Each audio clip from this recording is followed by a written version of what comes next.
right, so here we go again. Another review with the Slayer Max, and this time it's got it pretty much fully rigged for the tournament, for any tournament. And I'm gonna go ahead and get this a test drive with a trolling motor. Water is pretty calm. I was expecting to be a little wind out here, but there's not much, so we're gonna see how fast this goes. My battery is not fully charged. I usually try to run my battery down as much as possible before I fully charge it, so that way it cycles properly. It is a Dakota lithium battery, and it's just good maintenance for the it's just healthy for the battery to be used and run down all the way to 20% and then get it charged again. So right now, let's go ahead and push this boat. Okay, so all right, so I'm hitting some wakes right now, and I'm not going really fast. I'm going around, hey, going around 4 miles per hour at half throttle.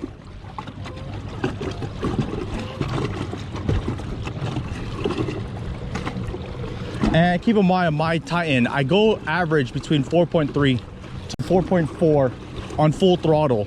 On a fresh battery, I can go a lot faster, but consistently it's around 4.3 or 4.4. Here goes some wakes right now. Let's see how this boat cuts through these wakes. Usually I get boat slap on the Titan.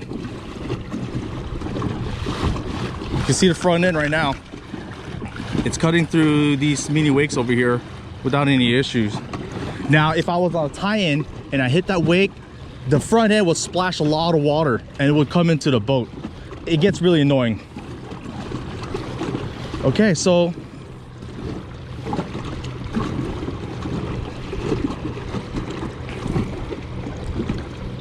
immediately I already know that the boat's way faster compared to my Titan. It's around 4. You take a look right now. 4.8, 4.9, 5 miles per hour on full throttle, and that's good. That is way more than my Titan. More efficient. And keep in mind that this battery is, I would say it's probably only a half charged.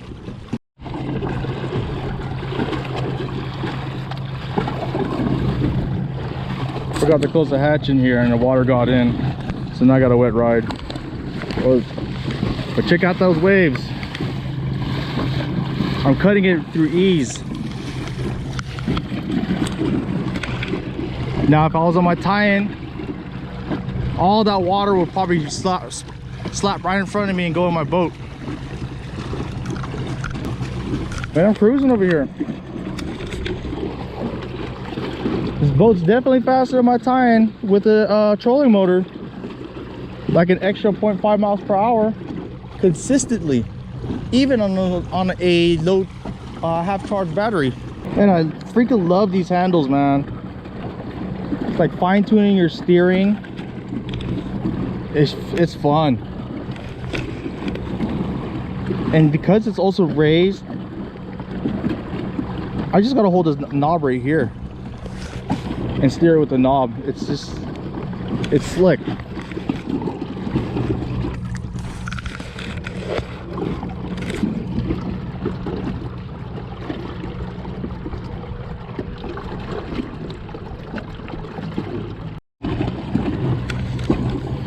All right, so I'm gonna do a little fishing real quick, and after that I'll go ahead and go to the shore and we'll discuss what I did to the boat.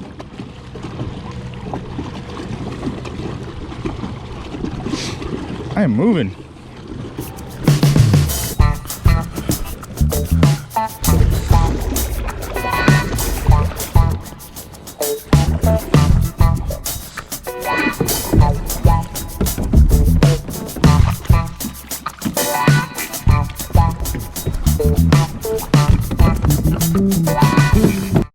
Okay, let's talk about the trolling motor mount. I'm using a slipstream mount with a 65 pound brushless motor made by Hoswing. It's run by a 170 amp hour battery, Dakota Lithium, and I put it over here because it doesn't fit up in front over here. But let me show you the size of these hatches. I'm using a 220 amp hour battery, and I use that for my fish finder. And right here is your electronic compartment where my fish finder goes. My fish finder is an HDS Live 7, and it has a really big transducer. But let me show you the size of this compartment over here, and you can determine if it will work with your electronics.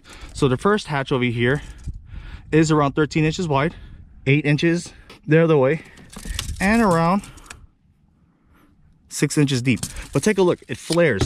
The bottom of the base is shorter and it flares open to on top. So basically, footprint in here will be around, what is that, 6 inches? 6 inches, and it flares open 13 inches. So if you want to use a bigger battery, you probably want to put it in here. Now this hatch over here, let's see what size this is. This is 12 inches, 11 inches in base, and 7 inches up in front. And it is 6 inches deep. You could probably get away and put a bigger battery if you take this out and put it inside here. But my battery will not fit in here. So that's something you want to consider to see if your battery will fit over here. Now, because this is not my boat, I don't want to drill in the holes. I want to give it back with no holes at all. I routed the wires here on the side into the track, and I put duct tape to hold it down, and it's done a great job. I got my boomstick that I made myself for around 50 bucks. And I've been using this for 2 seasons, and it's been great. And what I'm moving it around with is this sea tug. I didn't get a landing gear with it, so you know, it works. Now the trolling motor setup, I'm running a pulley system to deploy my motor in and out, as you can see over here. And I use a graphite ring over here made by KAYAK gear, so I can lock it in easy. Now this motor is pretty heavy. I believe it's around 14 pounds.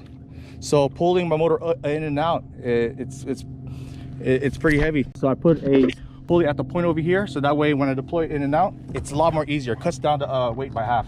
And the head unit is chopped off and I mounted here on the side. This head unit is a PWM, so it uses the power a lot more efficiently, especially with a lithium battery. Okay. So number one question I get out of my videos from my last layer review is how stable it is. Well, coming from a native Titan 12, it's crazy stable. I mean, if I can describe to you how stable it is, it's like a concrete barge. And rocking it side to side, I feel I don't have any fear of falling off on it or losing any balance. It's just extremely stable.